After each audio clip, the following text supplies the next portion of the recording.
I thought I knew what happiness felt like. 3 years with Stephanie, countless memories, and a wedding just 3 days away. I had spent 3 months planning every detail, wanting everything to be perfect for the woman I loved. We met at a tech conference in Seattle, and from that first conversation, I knew she was special. But 3 days before our wedding, I found something on her laptop that made my blood run cold. What I discovered would turn my dream wedding into something else entirely. Before I tell you how I stopped my own wedding, let me know where you are watching from in the comments. Hit that like button and subscribe, because what happened next, nobody saw coming, not even me. I had everything going for me. At 32 years old, I was working as a senior software engineer at a tech company in Portland. The promotion I had been working toward for 2 years finally came through just 6 months before the wedding. Life felt like it was falling into place exactly how it should. Stephanie worked as a marketing manager at a different firm across town. We had been together for 3 years, and every moment felt right. I still remember the way we met at that conference, how she laughed at my terrible joke about coding bugs, how we stayed up until 4 in the morning, talking about everything and nothing. Those memories felt so real, so genuine. She told me she wanted a simple but elegant wedding. Nothing too extravagant, she said, just something meaningful with the people we loved. I took that to heart and started planning. I found a beautiful venue overlooking the Willamette River, hired a caterer she mentioned she loved, and sent out invitations to 150 guests. The total cost came to about $45,000, most of which I paid for gladly. This was going to be our day, our beginning. But Stephanie insisted on controlling certain details about the wedding. She wanted to handle the seating arrangements, coordinate with the photographer, and manage the timeline for the reception. I did not think much of it. She was detail-oriented in her work, so why not let her take charge of these things? I trusted her completely. 3 days before the wedding, everything changed. I left work early that Tuesday afternoon because a headache had been building behind my eyes all day. The project deadline stress was getting to me, and I just needed to lie down in a dark room for a while. When I got home around 2 in the afternoon, Stephanie was not there. Her laptop sat open on the kitchen counter screen, still glowing. I walked past it, intending to just close it and head to bed. But then a notification popped up. A message from someone named G. The preview read, "Everything set for Saturday. Cannot wait to see his face." My first thought was innocent. Maybe it was about some surprise for me. Stephanie had mentioned wanting to do something special during the reception, but something in my gut twisted. The phrasing felt wrong. See his face. Why would that be exciting, unless something unexpected was going to happen? I stood there for a long moment, staring at that notification. Part of me wanted to just close the laptop and forget about it. Trust her, I told myself. But the other part, the part that had learned to listen to instinct during years of debugging code and finding hidden problems, told me to look. I opened the Messenger app. What I found made my hands shake. There were hundreds of messages between Stephanie and this person, Garrett. They went back months. The recent ones talked about the plan and humiliation, and he deserves it. I scrolled up, my heart pounding harder with each message I read. They discussed a video, a projector, perfect timing. None of it made sense, but all of it felt deeply, terribly wrong. I sat down at the kitchen counter, laptop in front of me, and made a decision. Before I confronted her, I needed to know everything. I needed to understand exactly what I was dealing with. Stephanie had given me her email password months ago when she needed me to forward some work documents while she was traveling. I had never used it for anything else, never even thought about it. But now I opened her email and started searching. It did not take long to find what I was looking for. There was an email thread between Stephanie Garrett and someone named Diana, who was listed as a wedding planner. But I had never met any wedding planner named Diana. We had coordinated everything directly with the venue. I opened the emails and started reading. Each word felt like a punch to the stomach. They had created a video. Not a sweet montage of our relationship, but something designed to destroy me. The emails outlined how they had compiled footage and used editing software to create fake scenes of me appearing drunk, saying horrible things, behaving inappropriately. It was a deep fake, carefully constructed to look real enough that people would believe it. The plan was to play this video during the reception right after the dinner service, when everyone would be relaxed and paying attention. Stephanie would act shocked and horrified. She would stand up and publicly call off the wedding, claiming she had just discovered what kind of person I really was. She would paint herself as the victim and me as the villain. But that was not even the worst part. I kept reading and found the real reason behind all of this. Garrett was not just some random friend helping with a cruel prank. He was Stephanie's boyfriend. They had been seeing each other for the past 6 months, meeting at hotels, spending weekends together while I thought she was on work trips. Diana was not a wedding planner. She was Garrett's younger sister, helping them execute this plan. And the money. The venue contract was in Stephanie's name. According to the emails, she had researched the cancellation policy thoroughly. If the wedding was called off, especially if it was called off during the actual event due to my supposed behavior, she would keep the entire deposit, $45,000. Money I had saved and spent believing we were building a future together. The emails went further. Stephanie and Garrett discussed how after the public humiliation she would sue me for emotional distress. They had already consulted with a lawyer friend of Garrett's about how to maximize the payout. I did not sleep that night. I could not. Every time I closed my eyes, I saw Stephanie's face, heard her laugh, remembered the way she kissed me goodbye that morning like everything was normal, like she was not planning to destroy my life in 4 days. She came home around 8 that evening, bright and cheerful. She kissed me, asked about my headache, and suggested we order Thai food for dinner. I watched her move around our apartment, this person I thought I knew, and saw a complete stranger. I had to pretend everything was fine. I had to smile and nod and eat pad thai while my mind raced with everything I had discovered. When she suggested watching a movie, I claimed the headache was worse and went to bed early. She seemed concerned, brought me water, and aspirin, kissed my forehead. The performance was flawless. Alone in our bedroom, I grabbed my phone and continued investigating. Stephanie had a cloud storage account that we shared for family photos and documents. I logged in and searched for anything recent she might have uploaded. There it was. A folder labeled Project Saturday. Inside were dozens of files. The edited video they planned to show multiple versions with different levels of intensity. Screenshots of fake text messages they had created to make it look like I was cheating. Scripts for what Stephanie would say during her dramatic revelation. Notes about camera angles and timing. One document was titled After Plan. I opened it with shaking hands. It detailed how Stephanie would move in with Garrett immediately after the wedding disaster, how they would wait exactly 3 months before going public with their relationship so it would not look suspicious, how she would use the money from the wedding to help Garrett start his own business. There were even discussions about having mutual friends slowly distance themselves from me.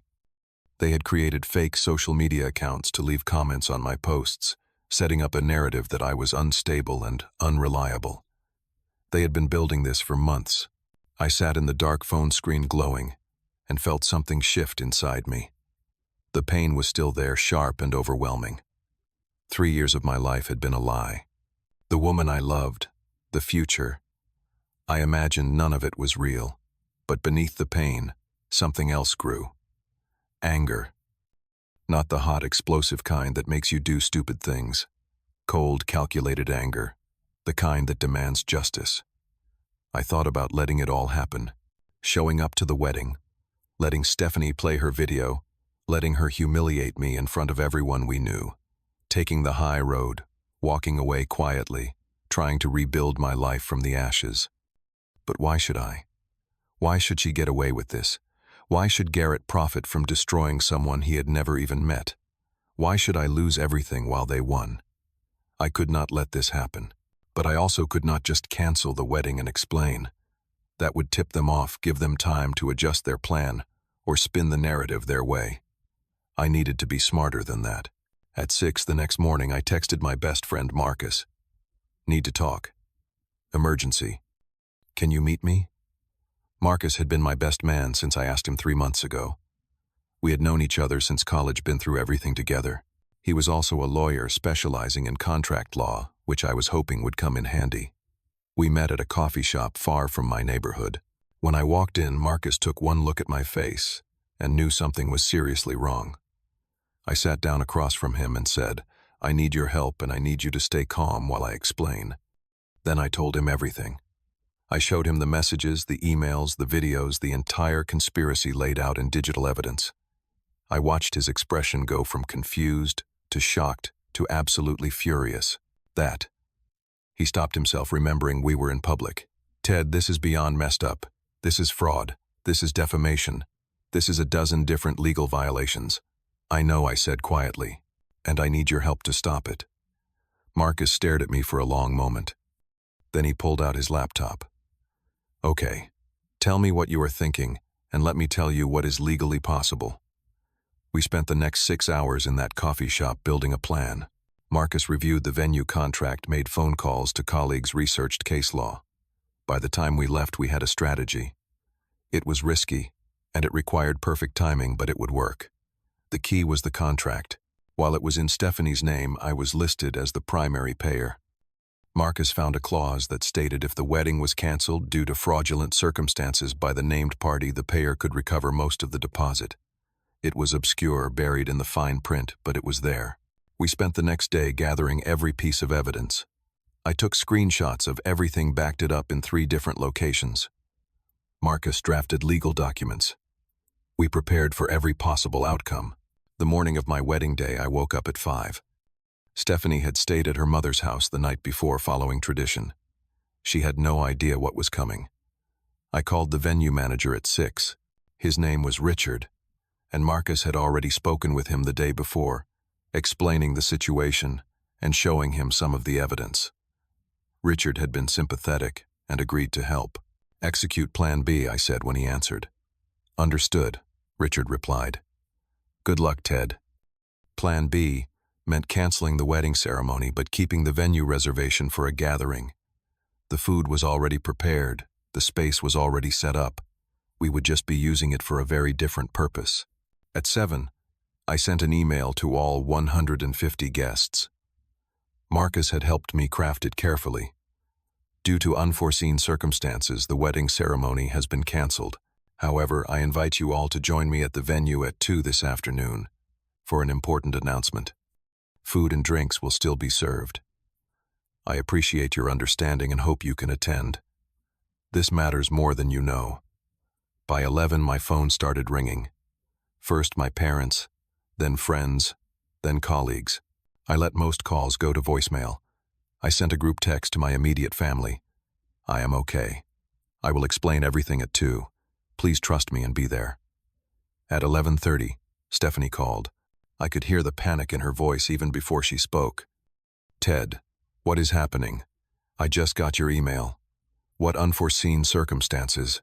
Why did you cancel? Are you okay?" I kept my voice steady and calm. "I think we should talk at the venue, Stephanie. 2 this afternoon." "No, we need to talk now." "What is going on?" 2 this afternoon, I repeated. "At the venue. Everything will make sense then." "Ted, you are scaring me. Please just tell me what happened." For a moment, I almost felt sorry for her. She sounded genuinely distressed. But then I remembered the emails, the fake video, the 6 months of lies. My sympathy evaporated. "See you at 2, I said, and hung up. She called back immediately. I did not answer. She called 6 more times over the next hour. Then the texts started, dozens of them ranging from concerned to angry to desperate. I read them all and responded to none. I knew what she was doing.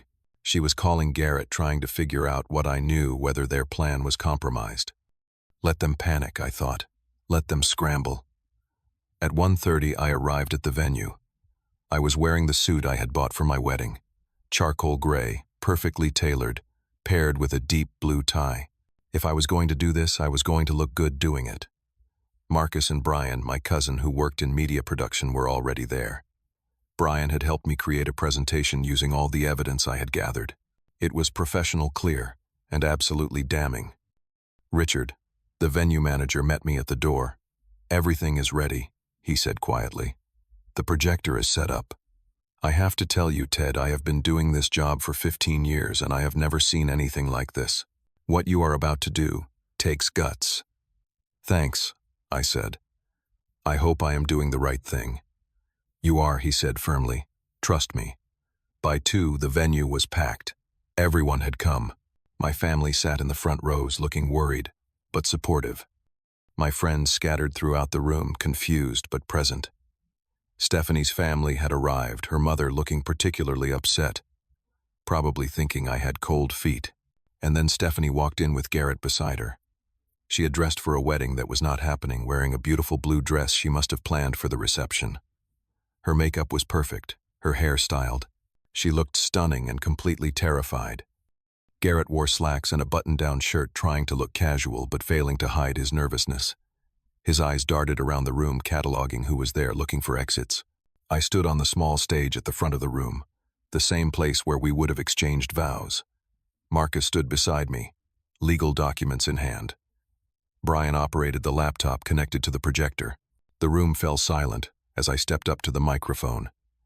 Thank you all for coming, I began. I know you are confused about why the wedding was canceled. I appreciate you being here because what I am about to share affects many of you, and you deserve to know the truth. I could see Stephanie in the third row, frozen in her seat. Garrett sat beside her, his face pale. 3 days ago, I discovered something that changed everything I thought I knew about my relationship. I want to share it with you now. I nodded to Brian. The first image appeared on the screen behind me, a screenshot of the messages between Stephanie and Garrett. This is a conversation between my fiancée and a man named Garrett. As you can see from the dates, they have been communicating extensively for the past 6 months. I watched the room react. Gasps, murmurs, people leaning forward to read the messages. Stephanie's mother put her hand over her mouth. But it gets worse, I continued. I advanced to the next slide. These emails detail a plan they created together. A plan to publicly humiliate me at our wedding reception. The next series of images showed the email thread about the fake video. I let people read for a moment before explaining. They created a manipulated video using deep fake technology. The plan was to show it during our reception, making it appear that I was drunk, abusive, and unfaithful. None of it true. All of it designed to destroy my reputation in front of everyone I know. The murmurs grew louder. I could see anger on the faces of my friends and family. Stephanie's relatives looked horrified. The wedding would have been called off publicly with Stephanie positioning herself as the victim, but the real goal was financial. I showed the emails about the venue contract and the lawsuit plans. Stephanie structured the contracts so she would keep the $45,000 I paid for this wedding. She and Garrett also planned to sue me for additional damages. I paused and showed one more image. A photo of Stephanie and Garrett at a hotel pulled from credit card records that I had access to through our shared account. Stephanie and Garrett have been having an affair for 6 months.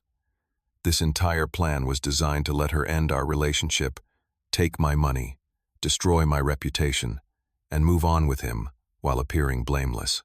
The room erupted. People were standing, shouting questions, looking between me and Stephanie, with expressions of shock and disgust. Stephanie stood up, her face drained of color. This is all a misunderstanding. Her voice shook. Ted, you have this wrong. I looked at her calmly. Then explain these messages. Explain Garrett. Explain the video you created. Garrett stood too, trying to put on a confident face. We are just friends. This is crazy. I nodded to Brian again. One final slide appeared. Hotel receipts, restaurant bills, text messages with heart emojis, and plans for a future together. Just friends, I asked quietly. Stephanie's mother stood up and walked to where her daughter Saturday. The sound of the slap echoed through the silent room. How could you? She said, her voice breaking. How could you do this to someone who loved you? Stephanie started crying, but they were not tears of sadness.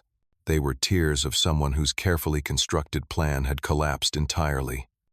I turned back to the microphone. I canceled this wedding to protect myself from someone who wanted to destroy me. With the help of my lawyer, Marcus, I have already recovered most of my money from the venue. Richard, the venue manager, was kind enough to work with me once he understood the situation. I looked directly at Stephanie. "You will not get a single dollar from me. If you attempt to sue or defame me, I have everything documented, and I will use every legal resource available to defend myself. Marcus has already filed restraining order paperwork, if it becomes necessary." I turned to address the room one final time. "Thank you all for coming today. I know this was not what anyone expected, but I felt you deserved to know the truth. Please stay. Enjoy the food and drinks. Consider this a celebration of honesty, self-respect, and the friends and family who actually care about us." I stepped down from the stage. Immediately, I was surrounded by my parents, my brother, my friends. They hugged me, expressed their support, told me how proud they were. My mother was crying, but she was smiling too. Across the room, Stephanie and Garrett were trying to leave, but everywhere they turned, people stepped back, creating a path of silent judgment. No one stopped them. No one needed to. The looks on the faces around them said everything. Stephanie's family approached me. Her father shook my hand, his own eyes wet. "I am so sorry, Ted. We had no idea. If we had known." "I know," I said gently. "This is not your fault." As Stephanie and Garrett finally made it to the exit, I felt something unexpected. Not triumph exactly, not even satisfaction, just a profound sense of relief. I had stood up for myself. I had refused to be a victim. I had taken control of a situation designed to destroy me and turned it into a moment of truth. The first week after what should have been my wedding was strange. I felt exhausted in a way that had nothing to do with sleep. It was emotional exhaustion, the kind that comes from having your entire life upended and having to process what that means. But I also felt lighter. People called constantly. Friends from college I had not spoken to in years reached out to say they had heard what happened and wanted to offer support. Colleagues sent messages expressing respect for how I had handled things. Even a few people I barely knew sent emails saying my courage had inspired them to stand up for themselves in their own situations. My parents came over every other day that first week, bringing food and just sitting with me. We did not always talk about what happened. Sometimes we just watched baseball games or worked on the crossword puzzle together. Their presence reminded me that I still had people who truly cared. The venue manager, Richard, called to tell me he had processed a refund for $31,500, 70% of what I had paid. Given the circumstances and the fact that they still used the space and food, he said it was the best he could do. I was grateful. It was far more than I expected. Legally, Stephanie went silent. Marcus had sent her a formal letter, outlining exactly what would happen if she attempted any legal action against me. She never responded, and no lawsuit ever materialized. Garrett lost his job 2 weeks later. Apparently, when his employer learned about the scandal and the manipulation involved, they decided he was a liability they could not afford. I did not feel good about it, but I did not feel bad either. Stephanie's parents sent me a handwritten letter. They apologized profusely, said they were ashamed of their daughter's actions, and hoped I could eventually find happiness. They also mentioned that Stephanie had moved out of state to stay with relatives. I appreciated knowing she was gone, that I would not accidentally run into her at the grocery store or a coffee shop. The hardest part was not the anger or the betrayal. It was the loneliness. I had built my life around the idea of a future with Stephanie. Suddenly, that future was gone, and I had to figure out what came next. I started seeing a therapist. Dr. Patterson was a calm woman in her 50s who specialized in relationship trauma. In our first session, she asked me what I wanted to accomplish. "I do not want to be bitter," I told her. "I do not want this to ruin my ability to trust people." She nodded. "That is a good goal, and very self-aware." Over the following months, we worked through what had happened. She helped me see that Stephanie's betrayal said everything about her character and nothing about my worth. She helped me understand that trusting the wrong person once did not mean I should never trust again. I threw myself into work.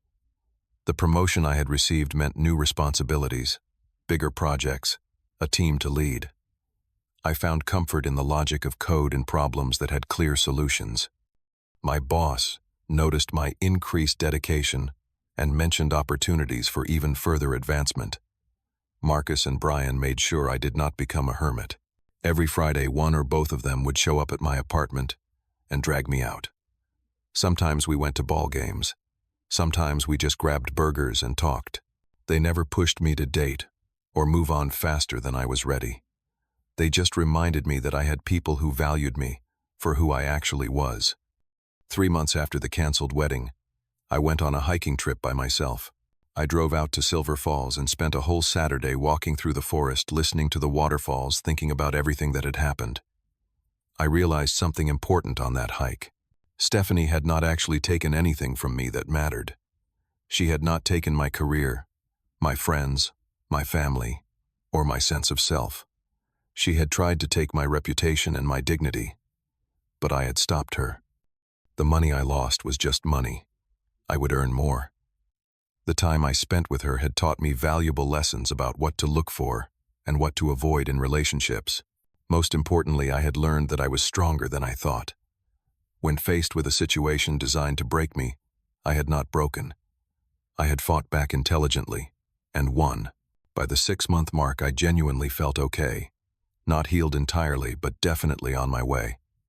I started accepting invitations to social events again. I reconnected with hobbies I had neglected. I even went on a few dates, though nothing serious. I was not in a hurry. 1 year after the canceled wedding, my life looked completely different.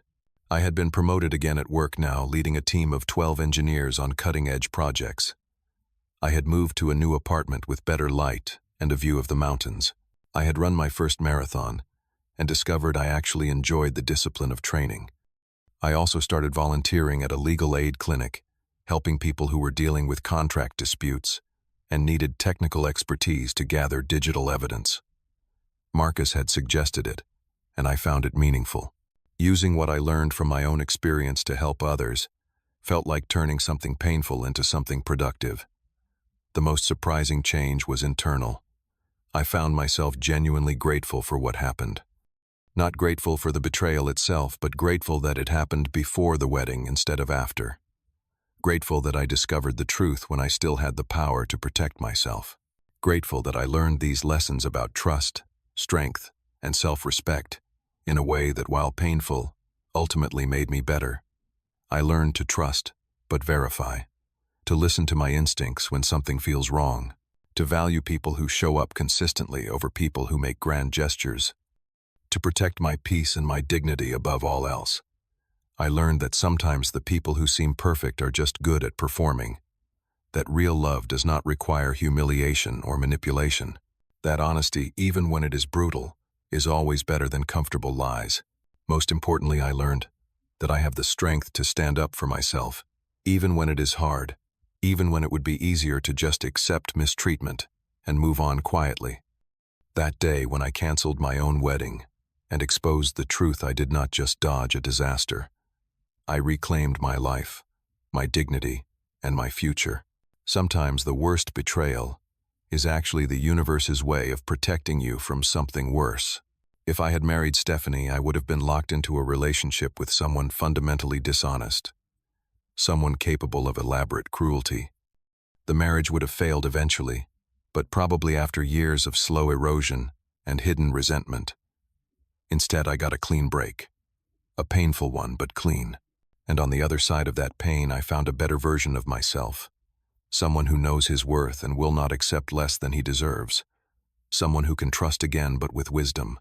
Someone who learned that strength is not about never getting hurt, but about how you respond when you do. So here I am 1 year later, standing in my new apartment, looking at mountains, leading a team I respect, surrounded by friends who proved their loyalty, and actually feeling happy. Not the naive happiness I felt before when I thought everything was perfect. Real happiness built on truth and self-knowledge and genuine connection. And honestly, that is worth more than any wedding could ever be. What would you have done in my situation? Would you have exposed the truth publicly or handled it differently? Drop your thoughts in the comments below. If this story resonated with you, or you know someone who needs to hear it, hit that like button and share this video. And subscribe to hear more real-life stories about navigating betrayal, standing up for yourself, and finding strength you did not know you had. Thank you for listening to my story. I hope it reminds you that you deserve honesty, respect, and people who truly value you. Stay strong, trust yourself, and never settle for less than you deserve.